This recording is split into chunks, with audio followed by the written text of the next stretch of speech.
দীর্ঘদিন পর প্রতীক্ষার অবসান ঘটেছে ওয়েস্ট বেঙ্গল পুলিশ এবং কেপির কনস্টেবল এবং সাব ইন্সপেক্টরের পরীক্ষার তারিখ পিআরবির তার অফিসিয়াল ওয়েবসাইটে বিজ্ঞপ্তি জারি করেছে।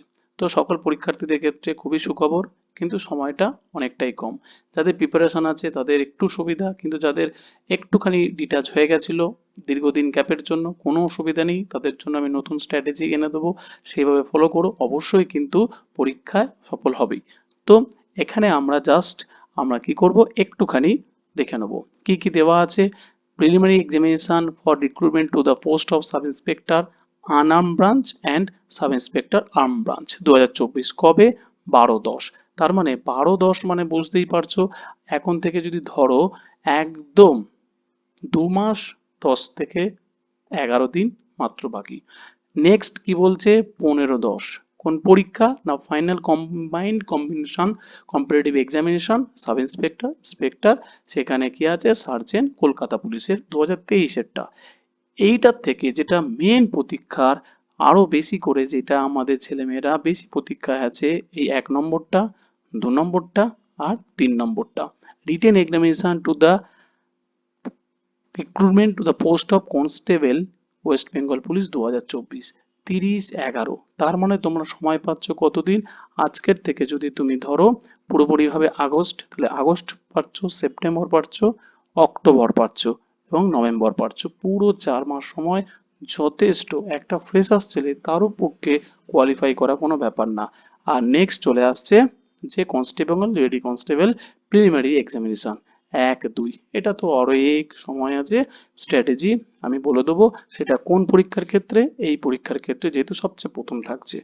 তো এখানে বলে দিই যে অনেক ছেলে মেয়েদের যেটা মেন লাগে যে কি করে পড়বো, ডিটাচ হয়ে গেছি, মোটিভেশন লাগে। কিন্তু আমি তোমাদেরকে বলবো যে মোটিভেশন সেটা অ্যাকচুয়ালি নিজে থেকেই কিন্তু একটা অজুহাত।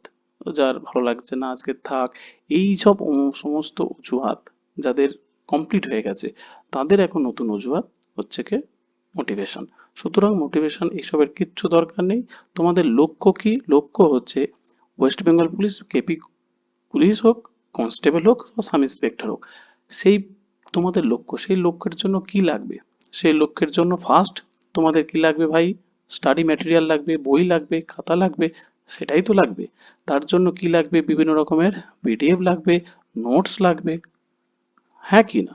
তোমার লক্ষ্য যখন আমি কেপি বা বিপি, এসআই বলো, কনস্টেবল বলো, তার জন্য আমার ম্যাথ, রিজনিং, ইংলিশ বা আমার জেনারেল স্টাডিজ, তার জন্য কি লাগবে? বিভিন্ন বই লাগবে, খাতা লাগবে, পিডিএফ লাগবে, নোটস লাগবে।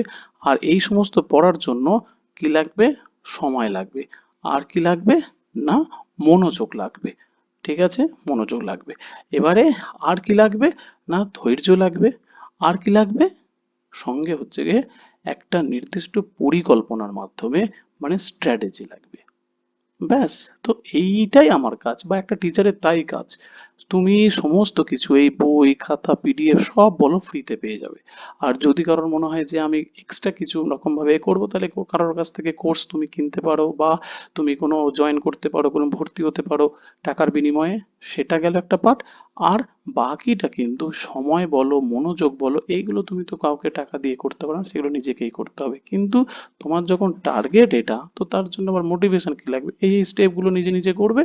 আর এই যে স্ট্র্যাটেজি, সেইটা দরকার, যে একটা টিচারের কাছ থেকে যে আমি কিভাবে স্ট্র্যাটেজি ফলো করলে এই কম সময়ের মধ্যে আমি উত্তীর্ণ হতে পারবো। সেই কারণে নেক্সট ভিডিও আমি, ঠিক আছে, আমি তোমাদের স্ট্র্যাটেজি করে দেবো, সেভাবে ফলো করো।